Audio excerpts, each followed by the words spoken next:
আইনের শাসন প্রতিষ্ঠার সময় হচ্ছে শহীদ রাষ্ট্রপতি জিয়াউর রহমানের সময়। আমি প্রায় বলি, এবং সেই সময় একটা কথা প্রচলিত ছিল যে মানুষ সেই সময় ঘরের দরজা খুলে ঘুমাতে পারত।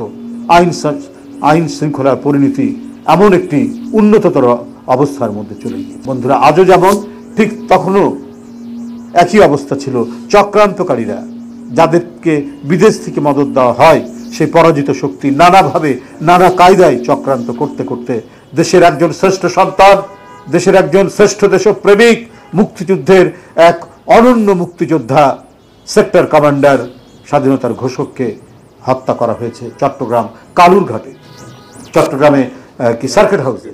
আবার গণতন্ত্র অবরুদ্ধ, আবার গণতন্ত্র হত্যা, আবার তার সহধর্মিনী শহীদ রাষ্ট্রপতি জিয়ার সহধর্মিনী দেশনেত্রী বেগম খালেদা জিয়ার গণতন্ত্র পুনরুদ্ধারের 9 বছরের এক অবিসংবাদিত নেতৃত্বের মধ্যে দিয়ে, আন্দোলন সংগ্রামের মধ্যে দিয়ে আবার গণতন্ত্র ফিরে পাওয়া।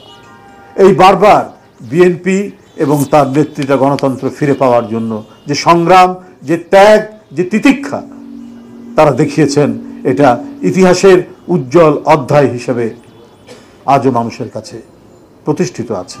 শেখ হাসিনা আইন দিয়ে, আদালত দিয়ে, জোর করে, হুমকি দিয়ে, রাইফেলের মুখে ইতিহাস বদলাতে চেয়েছেন, কিন্তু মানুষ সেই ইতিহাস শোনেনি, মানুষ সেই ইতিহাসকে গ্রহণ করেনি। ছাত্র জনতা যখন তাদের বয়স বৃদ্ধি পাওয়ার সাথে সাথে, অর্থাৎ ওরা যখন ছোট ছিল, ওরা যখন স্কুল, কলেজ, ইউনিভার্সিটিতে যখন পড়ছে, তখন প্রকৃত ইতিহাস জানতে পেরে তারা রাজপথে নেমে এসেছে। মিথ্যাচার দিয়ে দেশের বরেণ্য রাজনীতিবিদ, মুক্তিযোদ্ধাদেরকে অপমানিত করে শেখ হাসিনা তার সাধের রাজত্ব কায়েম করার চেষ্টা করেছিলেন, কিন্তু সেটি অবশেষে সফল করতে পারেনি। জাতির রক্তাক্ত যে অর্জন, অগণিত শহীদের যে আত্মত্যাগ, সেই আত্মত্যাগের প্রতি অপমানিত করে তারা বাংলাদেশকে তাদের কবজায় নিয়ে তারা যে জমিদারি শাসন তৈরি করেছিল, এর ভিতরে ভিতরে মানুষ ক্ষুব্ধ হয়ে ওঠে। এরপর তাদের অভ্যন্তরীণ নানা ষড়যন্ত্র চক্রান্তের পরে বহুদলীয় গণতন্ত্রের স্বাধীনতা, বহুদলীয় গণতন্ত্রের চেতনা এবং স্বাধীনতা, সার্বভৌমত্ব সুরক্ষার অঙ্গীকার নিয়ে 7ই নভেম্বর এক ঐতিহাসিক বিপ্লবের মধ্যে দিয়ে জিয়াউর রহমান রাষ্ট্র ক্ষমতায় আসীন হলেন। এরপর ইতিহাস আপনারা সকলেই জানেন, আমার নতুন করে বলার কিছু নাই। বহুদলীয় গণতন্ত্রের পথ চলা, বহু সংবাদপত্রের মুক্তভাবে তাদের মতামত প্রকাশ করার সময় হচ্ছে জিয়াউর রহমানের সময়। উন্নয়ন, উৎপাদন এবং মানুষকে কর্মে প্রবৃত্ত করা এবং মানুষের কর্মসংস্থানের সময় হচ্ছে শহীদ রাষ্ট্রপতি জিয়াউর রহমানের সময়। সুতরাং বহু রক্তের বিনিময়ে পাওয়া আমাদের এই স্বাধীনতা, অনেক ত্যাগ তিতিক্ষার বিনিময়ে পাওয়া আমাদের এই স্বাধীনতা।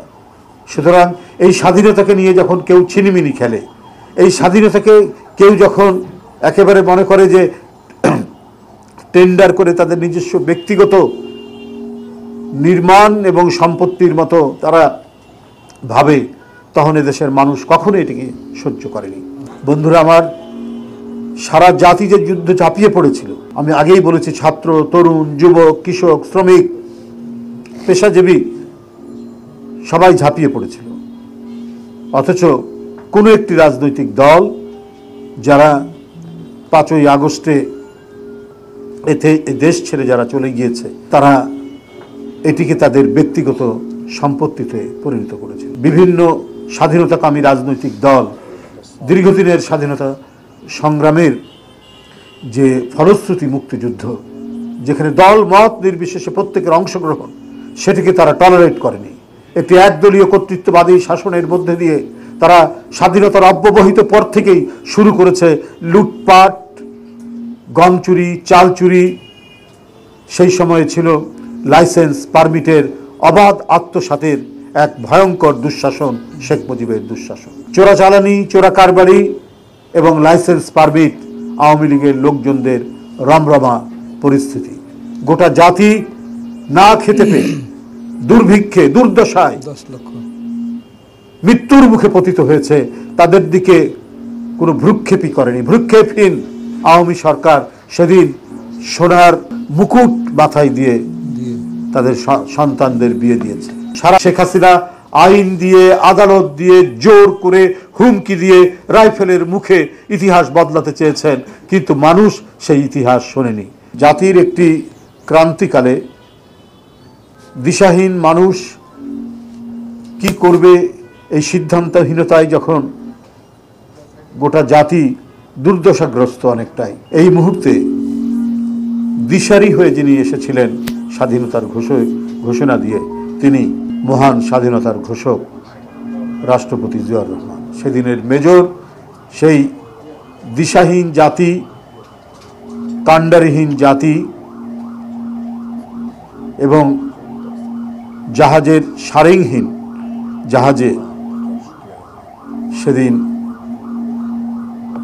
প্রধান দিশারি হিসাবে তিনি গোটা জাতিকে আলো দেখিয়েছিলেন এবং এদেশের তরুণ, কৃষক, শ্রমিক, ছাত্র যারা মুক্তিযুদ্ধে অনন্য অবদান রেখেছিল তাদেরকে তিনি উদ্বুদ্ধ করেছিলেন।